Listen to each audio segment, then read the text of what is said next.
여러분들의 부동산 길라잡이 부동산 가이드 진행의 강주림입니다. 연초 잔뜩 움츠러들었던 전국 아파트 분양 시장이 5월에는 만개할 전망이라고 합니다. 수도권을 중심으로 분양 물량이 더 늘어날 전망이라고 하는데요. 이 간만에 햇볕 제대로 든 분양 시장, 과연 주택 시장에는 어떤 영향을 미치게 될까요? 이런 흐름들 저희 부동산 가이드와 함께 발빠르게 접해보시기 바라겠습니다. 방송 보시다가 부동산 관련해서 궁금하시거나 고민 있으신 분들 저에게 전화와 문자 주시면 되는데요.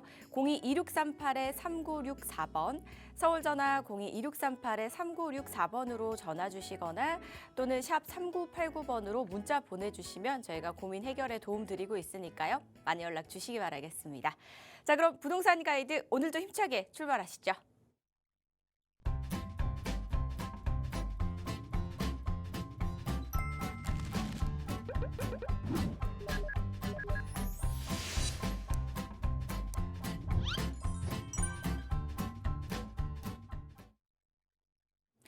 네, 오늘도 또 저희와 함께 하실 분 바로 모셔봐야겠죠. 속 시원한 해결사로 유명하신 분입니다. 이윤환 대표와 함께합니다. 어서 오세요, 대표님. 네, 반갑습니다. 네, 반갑습니다. 정계신 시청자 여러분. 금요일 3시에 찾아뵙는 이윤환입니다. 자, 5월인데요. 계절의 여왕이라고 하잖아요. 날씨가 너무 좋습니다. 이제 좋은데 저도 지금 기침이 계속 나오고 있어요. 그래서 체크해 보니까 기관지염이라고는 하는데 어쨌든 요즘같이 이제 날씨는 좋은데 활동력도 좋고요. 근데 꽃가루가 막 이렇게 많이 흩날리고 미세먼지도 굉장히 이제 많은 시기가 아닐까 싶어요. 그렇기 때문에 많은 분들 건강 관리 특히 유념하시고 물 많이 챙겨 드시는 거 꼭 잊지 마시길 바라겠습니다. 자, 어쨌든 5월 이제 뭐 지금 굉장히 좀 어수선해요. 뭐 이제 6월 대선을 앞두고서 부동산 시장이 어떻게 흘러갈 건지에 대해서는 어쨌든 이 시간을 통해서 여러분 고민을 속 시원히 해결해 낼 자신이 있으니까요. 많은 분들 전화하셔서 부동산 관련된 고민 속 시원히 해결하시면 좋을 것 같습니다. 날씨 변덕이 워낙 심하다 보니까 우리 건강에도 적신호가 켜지고 있습니다. 건강이 제일 중요하니까요. 항상 잘 챙기시고 그 다음에 이제 또 부동산 전략 세우는 거 잊지 마시기 바라겠습니다. 이제 건강 잘 챙기셨으면 또 부동산 공부하셔야 되잖아요. 어디 가면 자세하게 공부할 수 있을까요, 대표님?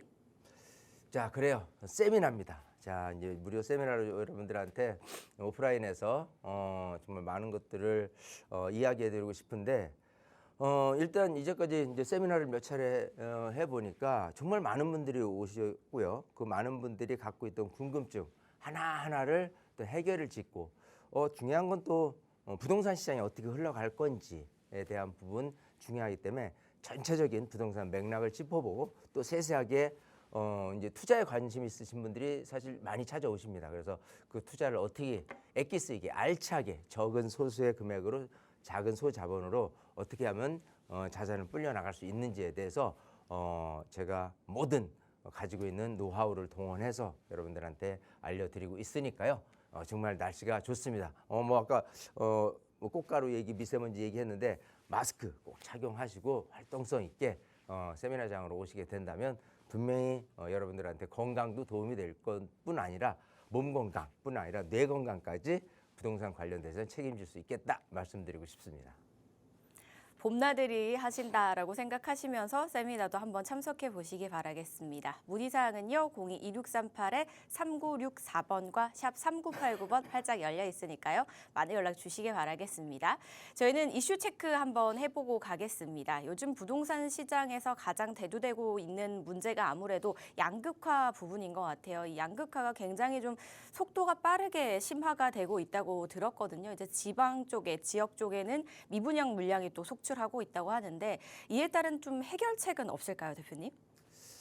자, 그렇습니다. 지금 이제 이 분양시장 같은 경우에 보면은 이게 전국을 통틀어서 봤을 때 서울과 수도권 그리고 비서울 수도권 전체적으로 했을 때 이 양극화가 뚜렷이 나타나는 경향은 일단 청약시장에서 서울의 모 아파트 같은 경우는 150대 1이에요. 근데 이 지방 같은 경우는요 1차 청약에서 미달, 2차 청약까지도 미달되는 사태까지 벌어지고 있다라는 부분입니다. 자, 이거에 대한 해결책이 없을까라는 부분인데 해결책보다도 근본적인 원인을 파악해 보는 게 중요하겠다라는 거예요. 자, 인구라는 부분에 대해서 생각을 해보면 대한민국 인구가 앞으로 계속 늘어날 거냐 아니면 줄어들 거냐라고 한데 이것도 마찬가지 지금 현재는 이제 정점에 달아 올라왔기 때문에 정말 한 몇 년 이후부터는 이렇게 떨어지기 시작하는 조짐은 지금 벌써 보이고는 있습니다. 하지만 일단 기본적으로 지역적인 편차의 부분에 대해서 지방 같은 경우에 인구는 확연하게 줄어드는 모습, 또 서울하고 수도권에 대한 인구는 확연하게 올라가는 모습이에요. 제가 고향이 경기도 이 평택인데 평택의 인구가 지금 60만입니다.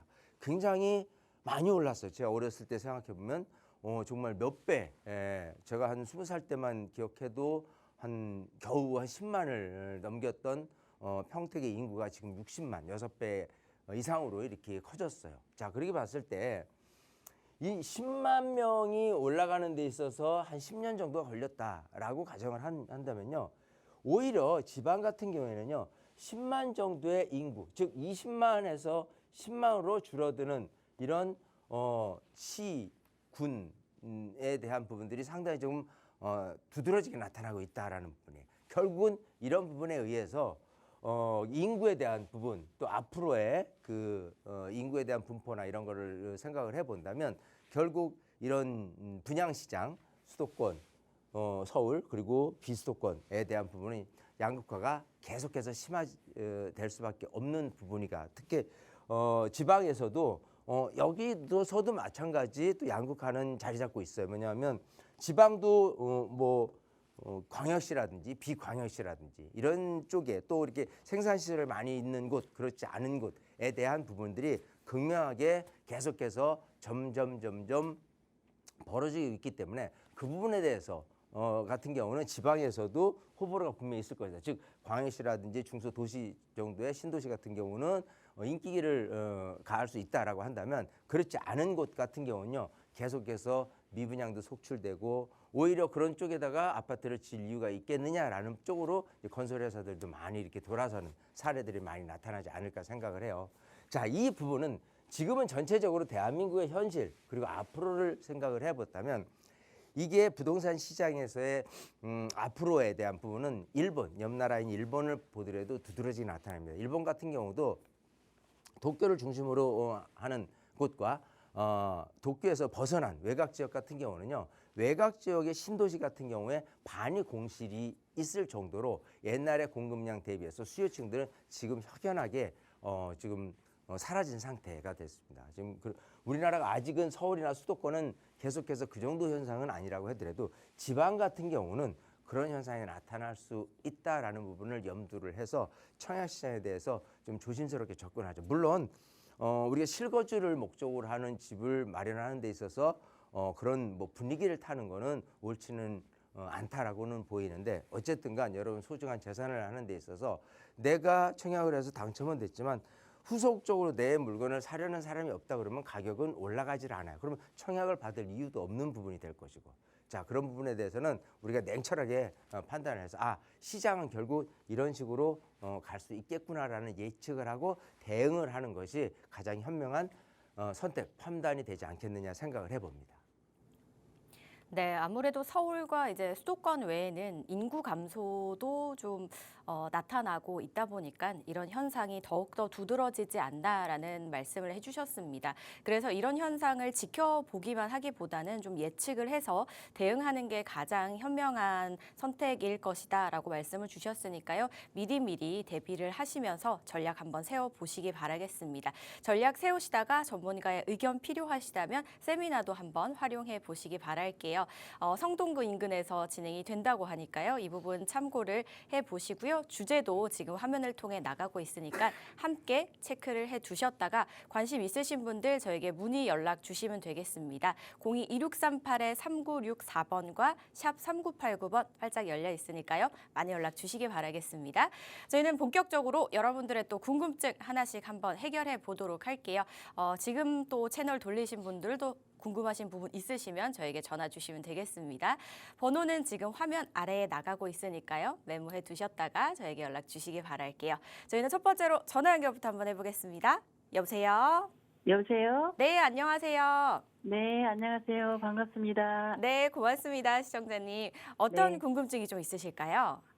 제가 지금 영등포구 신길동 네, 레미안 에스템 25평에서 거주 중인데요. 네, 이제 여유자금이 좀 필요해서 예, 이걸 팔아서 저기 강남구 네. 저기 그 까치마을 17평이나 아니면 수서 1단지 17평을 사고 싶은데 이렇게 해도 어떤 게 더 나은지 두 개 중에서 까치마을이나 네. 수서 1단지 중에서 그 매매하는 게 어떤 게 더 나은지 그걸 좀 여쭤보려고 전화드렸습니다. 네, 현재 이제 신길동에 거주를 하고 계신데 여기를 이제 매도하고 정리하신 후에 강남으로 갈까 생각을 하십니다. 예, 소형 평수로요.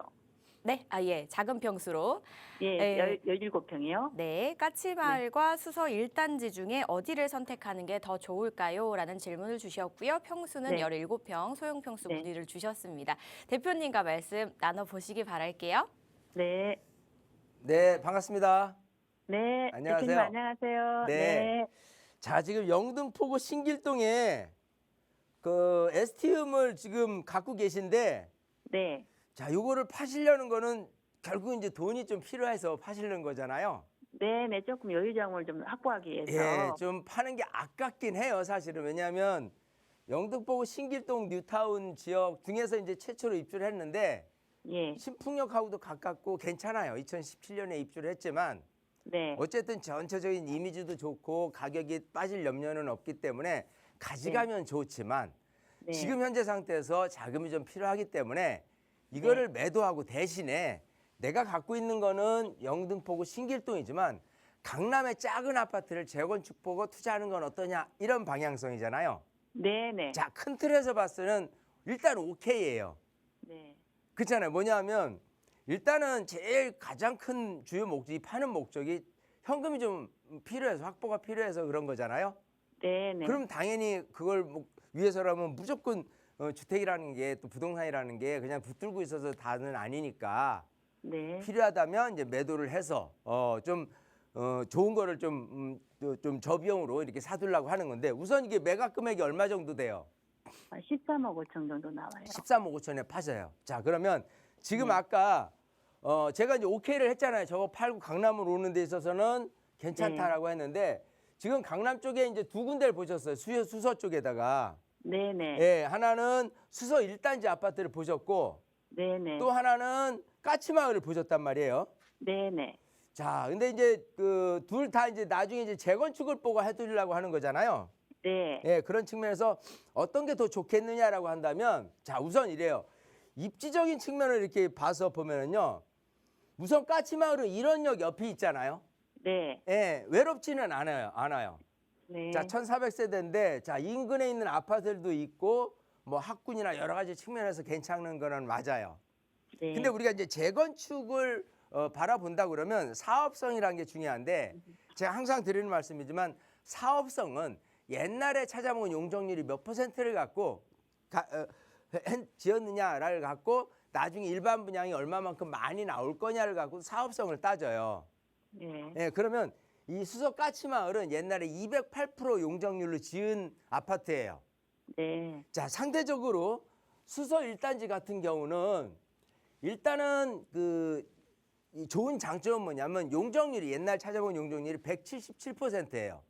네. 자, 그렇게 본다면은 사업성 측면에서 왜 옛날에 찾아본 용적률이 낮은 게 좋냐면 일반 분양분이 많잖아요. 네. 그럼 조합원들이 내야 할 추가 분담 금액이 일반 분양 금액에서 충당이 되잖아요. 네. 그럼 내가 내야 될 추가 분담 금액은 까치마을보다 수서 1단지가 좀 적겠죠. 네. 이 추가 분담금이 작다는 얘기는 많은 주민들이 동의를 한다는 소리예요. 그럼 동의가 빠르면 재건축 사업도 빠른 거예요. 네. 자, 이제 이렇게 봐야 되는 거예요. 제가 우선은 여기는 오케이를 했잖아요. 좋다고 네. 얘기를 했어요. 네. 네. 근데 어찌됐건 사업성이 더 이쪽 중에서는 좋은 거는 1단지가 더 낫다라는 네. 부분이고 또 만약에 이게 강남이 아닌 뭐 다른 쪽에 재건축 아파트 단지다라고 한다면 솔직히 그런 추가 분담 금액이 모든 주민들이 다 어느 정도 뭐 몇 억을 내면서 난 재건축할 거야라고 이렇게 선호하는 이런 동네가 있는 반면에 그렇지 않은 동네들이 있어요. 자, 그렇기 때문에 일단은 사업이 된다 손 친다면은 몇 억 정도 금액을 내서라도 재건축할 용의가 있느냐라고 한다면 충분히 저는 있다고 판단을 하는 거예요. 자, 그런 네. 측면에서 본다면 먼 발치로 재건축만 바라본다면 수서 1단지라고 말씀을 드렸고, 만약에 어떤 측면에서 전체적으로 아파트에 대한 인기도라든지 여러 가지 측면을 본다면요. 수서 까치마을이라든지 아니면 수서역 근처의 신동아라든지 3위까지 같이 곁들여서 보는 게 더 유리하다. 이렇게 말씀드리고 싶고요. 네. 자, 그럼 또 하나 얘기해 볼게요. 자, 그러면 까치마을이 지금 17평 뭐 수서 1단지가 얼마 정도씩 해요, 지금? 11억 정도 해요. 12억? 11억. 10억? 11억, 아니, 11억. 11, 11억. 11억. 자, 그럼 전세가 얼마예요?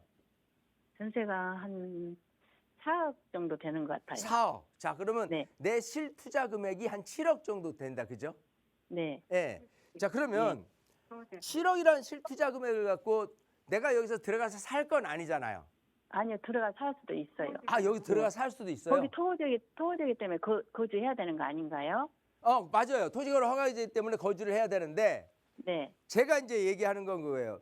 자, 이런 측면에서 내가 투자적인 관점에서 좀 바라봤을 때 네. 한번 방향을 이렇게 좀 다른 거랑 비교를 좀 해드리고 싶어요. 네네. 자, 볼게요. 자, 물론 재건축이고 내가 뭐 들어가 사는 데 있어서 비좁긴 하지만 일단 강남이니까 좋잖아요. 네. 그러니까 제가 비교하고 싶은 것 중에 하나는 자양동이에요.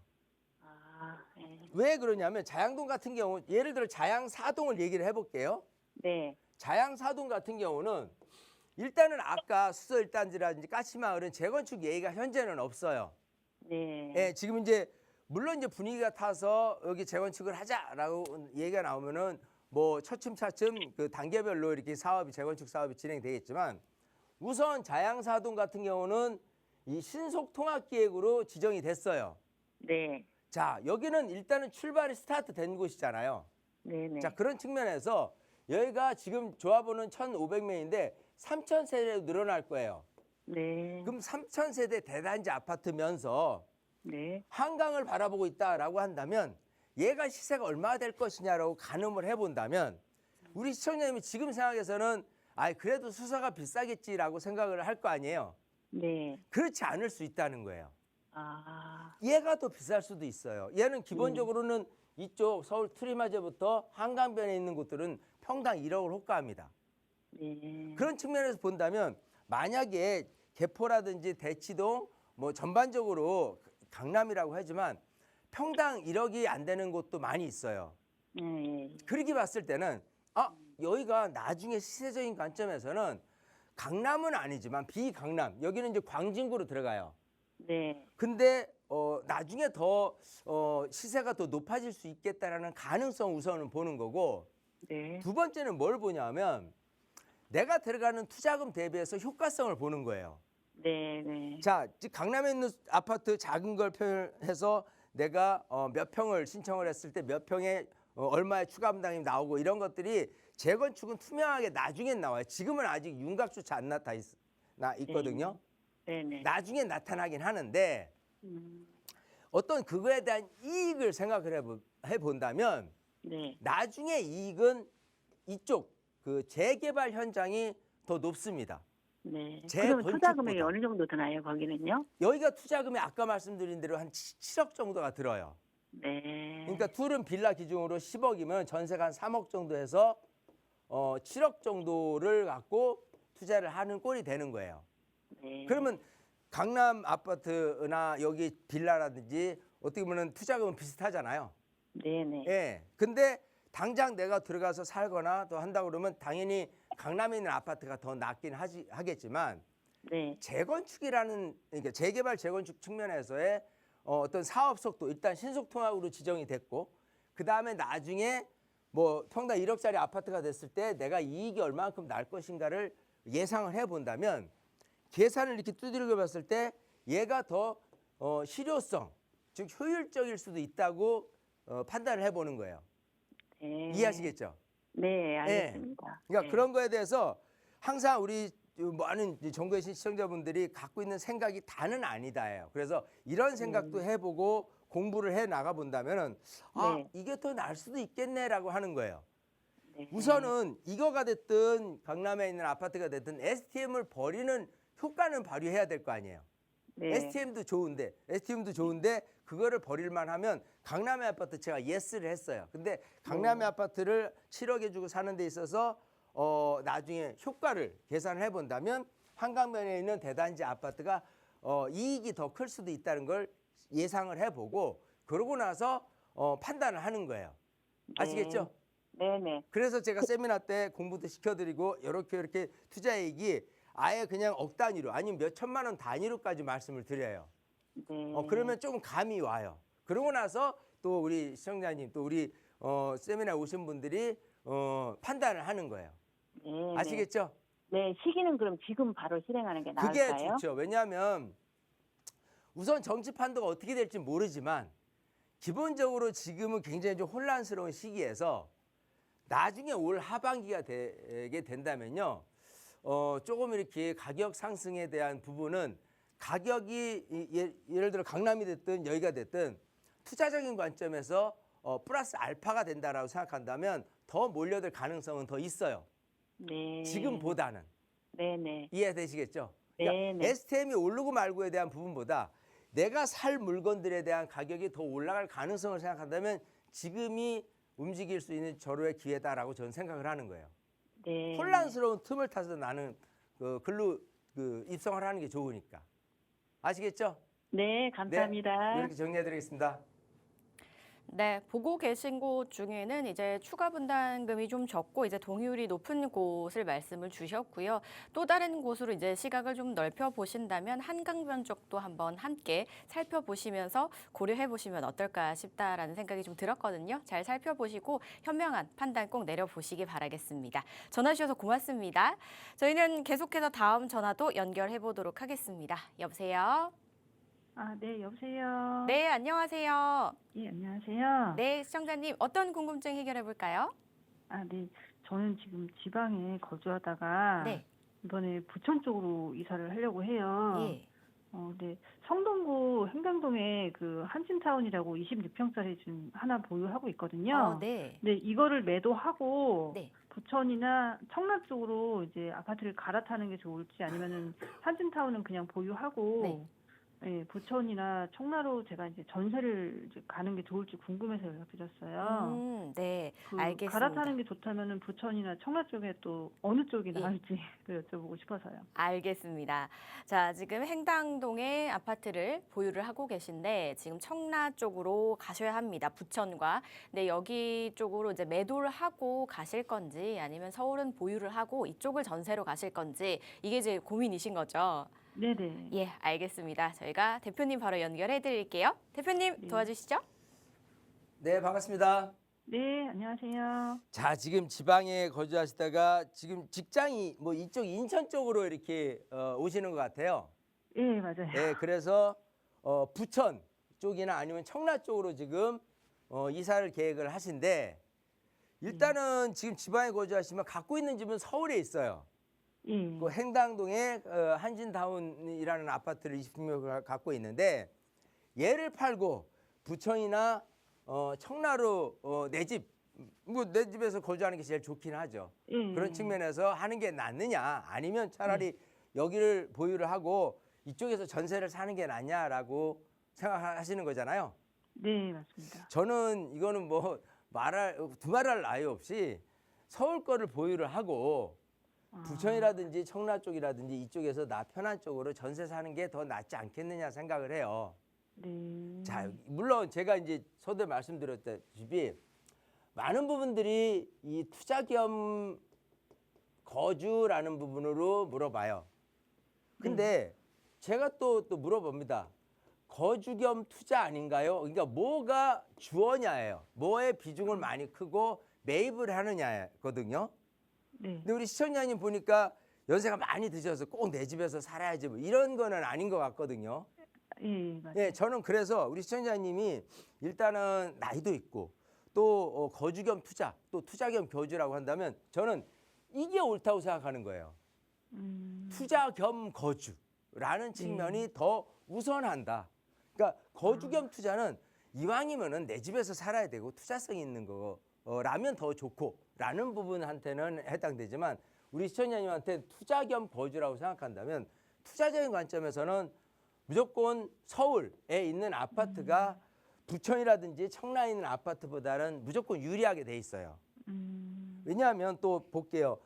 만약에 서울에 있는 아파트도 약간 현찮다, 좀 변두리거나 저기 하다라고 하면 네. 오히려 그냥 내 집 마련 겸해서 제가 부천이라든지 인천 청라지구로 가는 게 더 나을 수 있겠다고 말씀드리지만 서울 안에서도 보면요.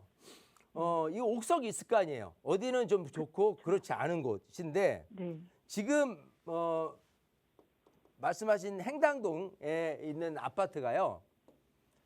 굉장히 입지가 좋은 게 이 행당역에 보면은 이렇게 지금 말씀하신 한진 아파트 그리고 대림 아파트가 있어요. 네. 여기가 이제 3,000세대, 3,500세대 일이 되는데 합쳐서 5,500세대예요. 네. 그리고 여기는 이렇게 이 아파트만이 아니라 주변에 옛날에 재개발돼서 아파트가 지어진 곳들이 대부분입니다. 네. 그렇기 때문에 아파트촌으로 둘러싸여 있어요.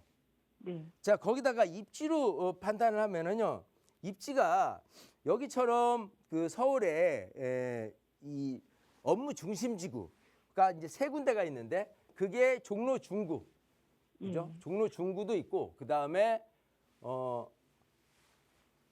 강남 그리고 영등포, 여의도 이렇게 네. 3도심이라고 해요. 근데 이제 행당이라는 곳에 거주를 하면서 출퇴근 할 곳은요 종로 중구라든지 강남까지 다 커버가 됩니다. 여기 같은 네. 경우는. 네. 그러니까 지하철 노선 자체가 뭐 예를 들어 행당역에서 왕십역을 통해서 분당선을 통해서 강남 간통이 용일하고 또 마찬가지 이 5호선을 통해서 이렇게 종로 중구에 대한 부분으로 접근성이 좋고 또 마찬가지 뭐 3호선 갈아타서 이쪽으로 오는 것도 좋고 그래서 행당동 같은 경우에 있는 곳은요 서울에 가장 대표되는 아파트 가격의 아주 중간선에 처해 있어요. 그러니까 전체적으로 아파트 시장이 올라가면은 얘가 가장 민감하게 반응합니다. 물론 더 민감하게 반응하는 건 강남에 있는 아파트일 거예요.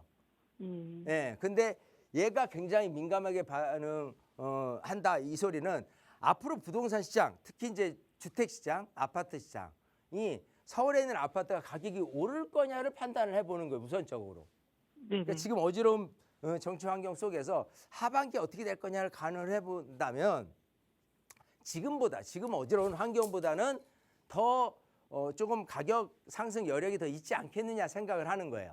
네. 그런 측면에서 본다면 이거를 팔고 부천이나 청라로 갔어. 근데 뒤돌아서 내가 판 물건은 가격이 조금씩 하반기에 올라.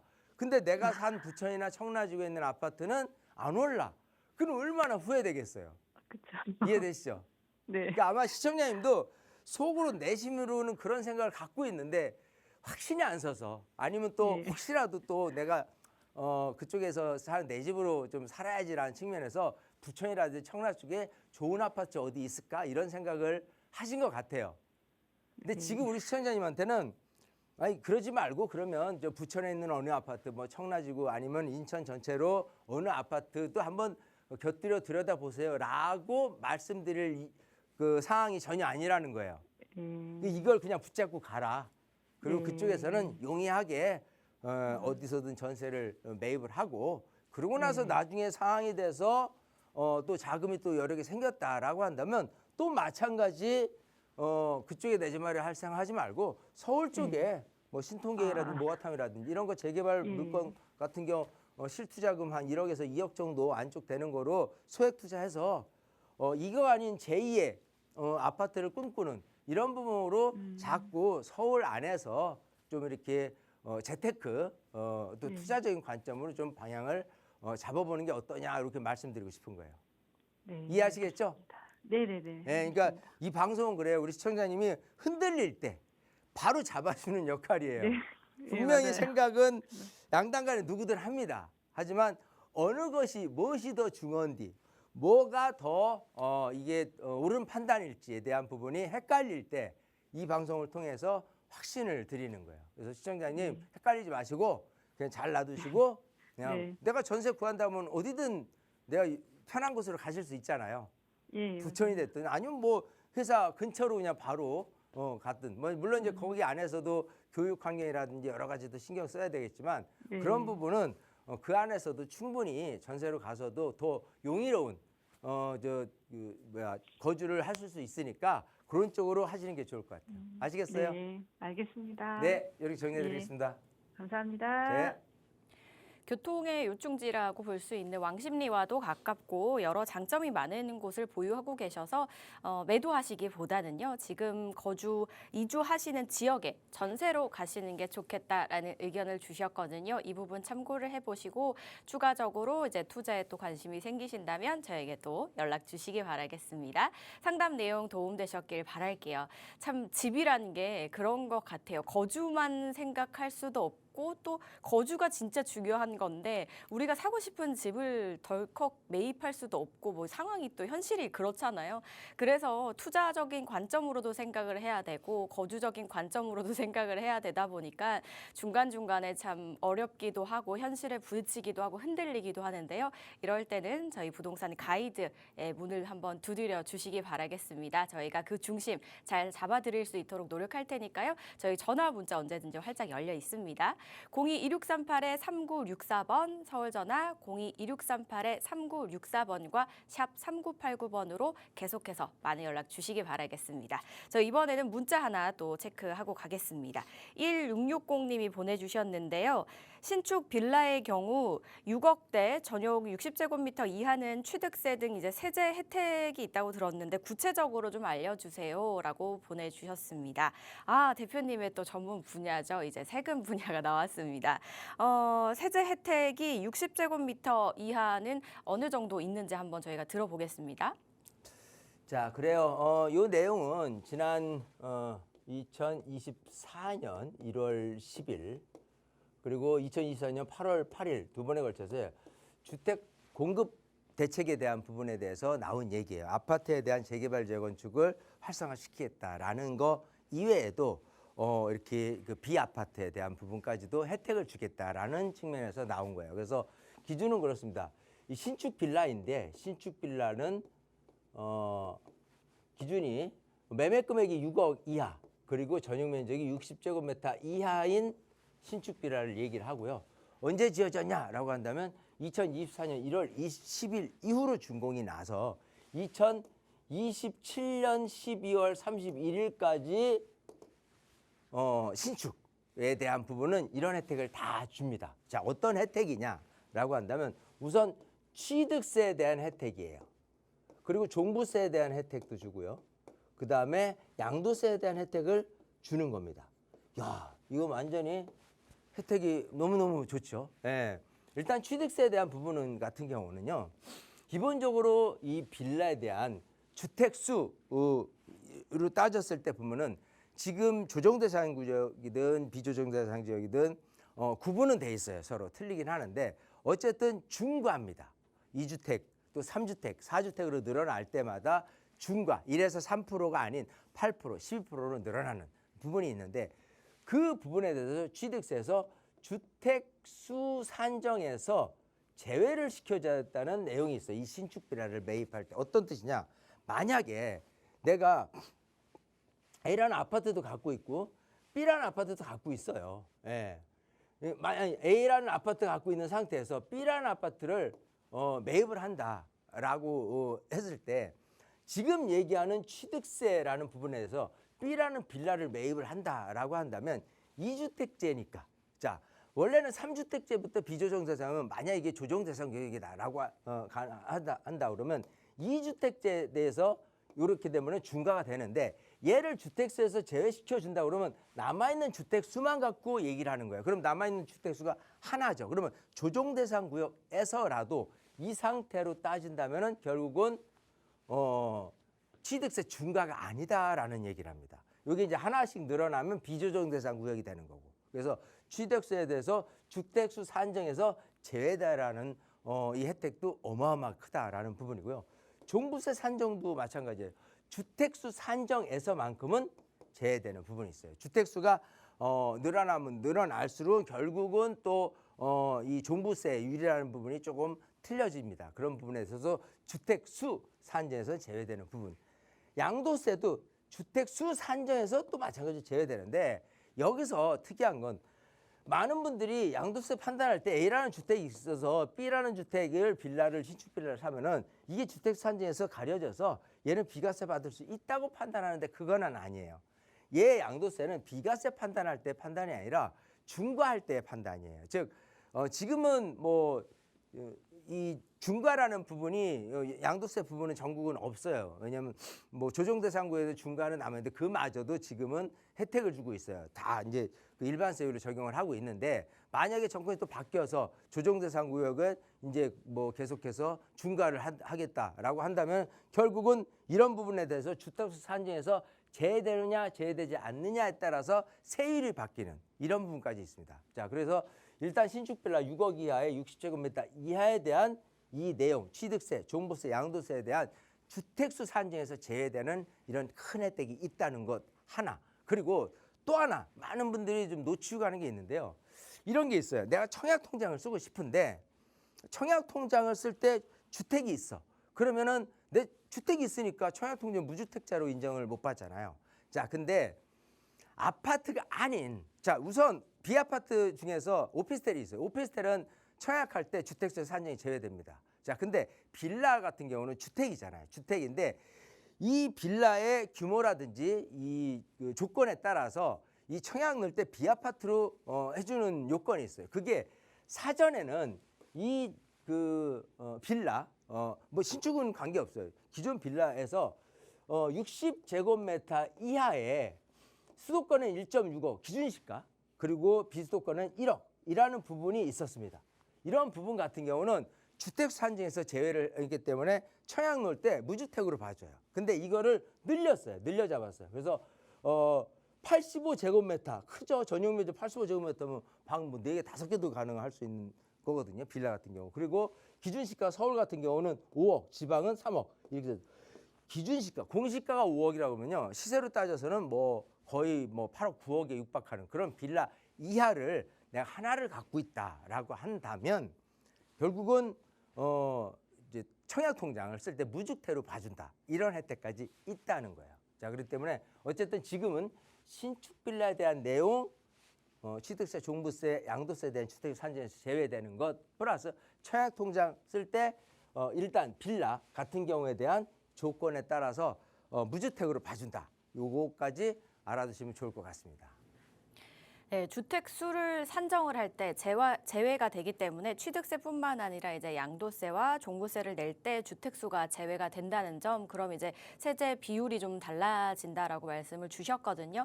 이 부분 참고해 보시고 마지막에 또 한 가지 말씀을 주셨던 게 빌라의 규모에 따라서 이제 청약을 넣을 때 또 주택 수 제외를 받을 수 있는 혜택도 있다라고 하셨으니까요. 필요하시다면 이 부분도 참고를 해 보시기 바라겠습니다. 상담 내용 도움 되셨길 바랄게요. 저희는 이어서 전화 연결로 가보겠습니다. 여보세요? 네, 여보세요? 네, 안녕하세요. 네, 안녕하세요. 네, 시청자님, 저희 어떤 궁금증 한번 해결해 볼까요?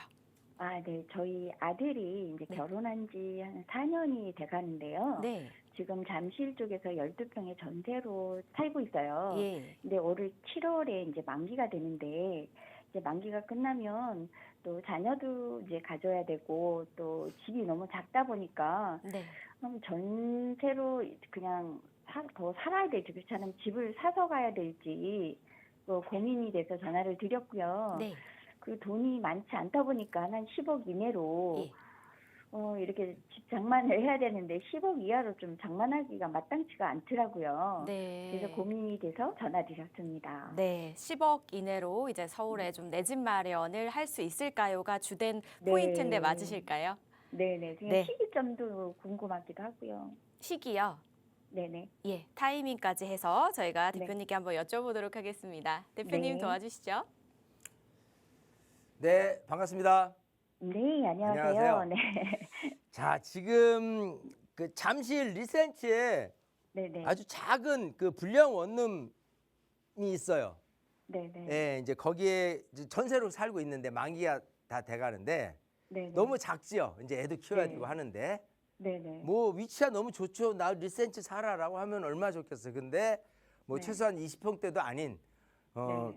불량 원룸이라고 한다면은 너무 작아서 조금 그래도 제법 가족이 살 수 있는 형태로 해야 되는데 너무 비싸잖아요. 요 근처 아파트는.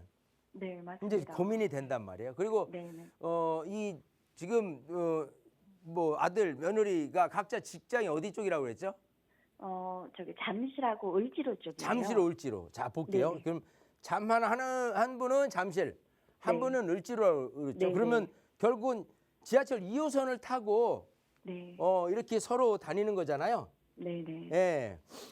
자, 그러면 지하철 2호선으로 여행을 해보자고요. 자, 볼게요. 지하철 2호선 잠실에서 을지로로 네. 하면 자, 일단은 요쪽까지 왕십리 이쪽까지는 어찌 보면은 전체 업무지구 쪽이고 일단은 처음 접근해서 그 맞닥뜨리는 그 주거 지역이 횡단역 근처에 아파트 단지들이 있어요. 그죠? 네네. 자, 우선 거기. 그다음에 이 성수동 쪽하고 그다음에 이제 광진구, 네. 자양동 그리고 이제 이 잠실 일대로 들어가는 거예요. 네. 그럼 결국은 잠실로 넘어오면서는 집값이 비싸니까 네네. 2호선 라인에서 중간 라인으로 한다 그러면은 결국은 이 안에서 내가 선택을 할 만한 곳은 좁혀지는 거예요. 점점점. 네. 어디로 갈까 하면은 네. 이쪽에서 그 이쪽 그 횡단동 쪽 네. 이거나 아니면 성수동 쪽 이거나 네. 아니면 자양동 쪽 이거나인데요. 네. 이제 우리가 이제 미래 가치를 봐야 되죠. 당장에 이제 그 어떤 을지로라든지 잠실 사이에 있는 곳은 다 충족을 해요. 그렇잖아요. 네. 그런 상태에서 미래 가치를 본다면 이 중에서 어디가 좀 제일 낫겠냐라고 생각한다면 저는 감히 자양동이라고 말씀드리고 싶어요. 아, 네. 그러니까 자양동이 입지 자체가 일단은 아파트로 많이 구성되어 있어요. 이쪽이 그리고 네. 건대입구에서 자양역 사이가 네. 그리고 아파트가 밀집이 많이 돼 있는 만큼 학군이 좋습니다. 네. 이제 자녀 이제 교육 환경이 그리고 주거 환경 자체가 뭐 백화점부터 해서 이런 한강 공원이라든지 여러 가지 측면에서 교통까지 굉장히 장점이 많은 동네예요. 네. 그리고 근처에 있는 아파트, 새 아파트들이 많이 들어서면서 아파트 네. 시세가 굉장히 높아질 가능성이 더 높습니다. 현재 모습보다는. 아. 그러니까 지금부터 이 땅에서 네. 이제 거주할 아파트 지금 11평 너무 적으니까 내 집 마련하는데 10억 안쪽으로 네. 요 자양동에 있는 자양 4동에 있는 아파트를 이제 뒤지는 거예요. 네. 그러니까 여기서 제가 아파트 어디 딱 집어드리면 좋겠지만 우선 네. 우리 시청자님이 한 번 더 뒤져요. 네. 아들 보러 미션을 줘요. 야, 너 몇 개만 좀 추려서 줘봐봐. 내가 또 방송에 참여해가지고 네. 이렇게 뭐가 제일 좋다고 얘기를 하니까 아, 네네. 이제 그걸 참고해서 매입을 했으면 네. 좋겠어라고 이렇게 하는 거예요. 아시겠죠? 네. 네. 네, 요 방송을 추려서 아드님한테 보여드리면 아드님이 네. 알아서 요 동네로 네. 이제 그 이자토시 며느리랑 둘이 뒤져가지고 네네. 한 3-4개 줄 거예요. 그러면 그거 갖고 네. 다시 방송 참여하세요. 아시겠어요? 네, 네. 네, 그렇게 알겠습니다. 해서 여기로 내 집 마련 하시라는 거. 시기는 아, 빠르면 한번- 빠를수록 좋습니다. 근데 한번 치료를 했는데 또 채택을 해 주시려나요? 아, 괜찮아요. 네. 네. 또 왜냐하면 궁금한 걸 다 알겠습니다. 풀어야 되니까. 아, 네네. 아시겠죠? 아, 네, 감사합니다. 여기 정리해드리겠습니다. 네. 네, 미래 가치까지 고려해서 자양 4동 말씀 주셨는데요. 자양동이 제2 성수동을 바라보고 있다 이런 얘기도 있더라고요. 잘 살펴보시고 혹시나 또 추려지다가 궁금하신 점 있으시면 언제든 다시 연락 주시기 바라겠습니다. 저희 빠르게 다음 전화 연결해 볼게요. 여보세요? 네, 여보세요. 네, 안녕하세요. 네, 안녕하세요. 네, 시청자님 어떤 점이 궁금하세요? 제가 지금 재건축 투자를 고려 중인데요. 네, 그 서울에 한 4개 정도 좀 생각하고 있거든요. 네, 그래서 먼저 강남구 일원동의 그 수서 1단지 하고요. 예, 그다음에 노원구 월계동의 미륙 미성 353차 아파트 네, 또는 강서구 가양동의 강변 3단지 예. 그다음에 마포구 성산동의 성산시형 10평대 중 어느 지역이 가장 투자 가치가 좋을까 해서 지금 전화 드렸거든요. 네. 자, 투자적인 측면에서 이왕 그래도 하는 거 그쵸? 제일 괜찮은 데가 좋잖아요. 네 군데 네네네. 보고 계십니다. 네 곳 중에 어디가 나을지 대표님과 네. 바로 말씀 나눠보시기 바랍니다. 네, 감사합니다. 네, 반갑습니다. 네, 안녕하세요. 안녕하세요. 네네네. 자, 지금 재건축 아파트 단지를 딱 말씀을 주셨는데 네네. 진짜 많은 분들이 관심 갖고 있는 아파트만 추려서 지금 연락을 주셨어요. 아, 그래요? 아, 공부를 많이 네. 하셨구나 생각이 되거든요. 네. 자, 우선 네. 지금 첫 번째 강남구 일원도에 있는 수서 1단지 아파트를 보셨고요. 네. 그다음에 아까 이제 노원구 월계동의 미미삼을 보셨어요. 네네네. 예, 그리고 또 하나는 네. 강서구 가양동의 3단지. 네네. 그리고 성산시형. 네. 야, 이거 동서남북으로 완전히 이 중에서 재건축한다 그러면은 여기 좀 들여다봐야지라고 생각하는 많은 관심이 있는 단지만 추려서 왔어요. 아, 네. 자, 근데 이제 헷갈리죠. 이제 어디가 좋을지에 대해서 좀 이제 네. 궁금하실 텐데 항상 우리가 이제 재건축이라는 테마를 놓고 봤을 때 본다면 사업성이냐 뭐냐 이렇게 여러 가지 측면에서 보지만 중요한 거는 재건축 이후에 아파트 시세가 어떻게 될 거냐를 갖고 판단하는 게 가장 중요합니다. 네. 그렇게 봤을 때 우리 시청자님이 봤을 때 어디가 제일 좋을 것 같아요? 나중에 보면은 그래도 강남 아닐까 싶어요. 그렇죠. 네, 그렇죠. 맞아요. 그러니까 저는 이래요. 이게 사업성이 있다 없다에 대한 판단 기준. 물론 이제 미미산 같은 경우는 지금 이제 4,000세대 옆에 5,000세대까지 더해서 한 6,700세대로 늘어날 거예요.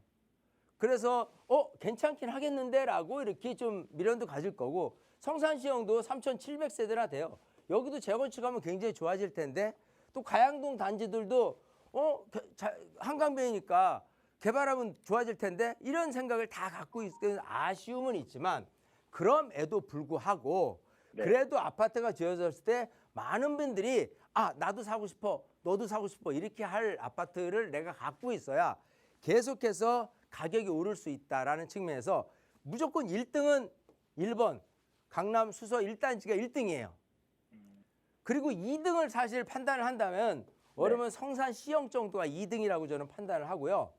3등, 4등 자체가 미미삼이라든지 가양동에 있는 아파트. 아마 3등 정도를 저는 이제 미미삼 정도로 보고요. 가양동 아파트 한강변인데도 불구하고 여기를 조금 이렇게 제일 낮게 평가하는 건 도시개발 아파트 지역이기 때문에 재건축하기가 쉽지는 않습니다. 너무 소형 평형만 구성이 되기 때문에 네. 모든 사람들이 동의하기가 쉽지 않다고 저는 판단해요. 아시겠죠? 네. 알겠습니다. 그래서 우리 시청자님 이 고민하는 거 그냥 네. 말끔하게 우선순위 정해드렸으니까 그냥 강남 수서 1단지로 그냥 매입하시는 게 좋겠다. 이렇게 말씀드리고 싶어요. 네, 알겠습니다. 아시겠죠? 네. 이렇게 정리해드리겠습니다. 네, 감사합니다. 네. 네, 재건축 이후의 시세를 고려해서 한번 잘 판단 내려보시기 바라겠습니다. 좋은 선택 해보시기 바랄게요. 전화 주셔서 고맙습니다. 자, 저희 이제 상담은 또 여기서 마무리를 해야 될 것 같아요. 너무 아쉬우시죠? 그래서 또 마련된 자리가 있습니다. 대표님 설명해 주시죠. 그래요. 세미나 백문이 불여일견, 백견이 불여일행이라고 합니다. 예, 자 일단 내가 간다 하면서도 못 오시는 분들 생각하면은 아쉬움이 커요. 예, 뭐 날씨 탓이다, 무슨 탓이다라고 하는데 정말 세미나에 오셔서 얻어갈 수 있는 부분은 우선은 내가 움직였기 때문에 건강에 도움이 되는 거는 첫 번째일 거고요. 두 번째는 세미나는 재밌어야 돼요. 그리고 정말 제대로 많은 것들을 알아내야 됩니다. 그래서 부동산 시장도 읽어보고 지금 앞으로 어떻게 될 건지 또 내가 어떤 투자적인 관점에서는 어느 것을 투자했을 때 똑같은 금액을 투자하더라도 이익을 크게 낼 수 있는지 이런 것들을 요목조목 찝는 거예요. 그러고 나서 여러분들이 갖고 있는 모든 고민들을 싹 그 현장에서 풀어드리는 이 시간만큼이야말로 여러분들이 오셔서 가져갈 수 있는 종합 선물 세트가 아닌가 생각이 되니까 많은 분들이 오셔서 선물 한 보따리 시원하게 들고 가시면 좋을 것 같습니다. 문의사항은 02-2638-3964번과 샵 3989번으로 연락 주시기 바라겠습니다. 저희 방송에서 제공하는 정보는 투자 판단에 대한 조언일 뿐 해당 부동산의 가치, 상승과 하락을 보장하지 않는다는 점 기억해 주시기 바랄게요. 시청해 주신 여러분 고맙습니다.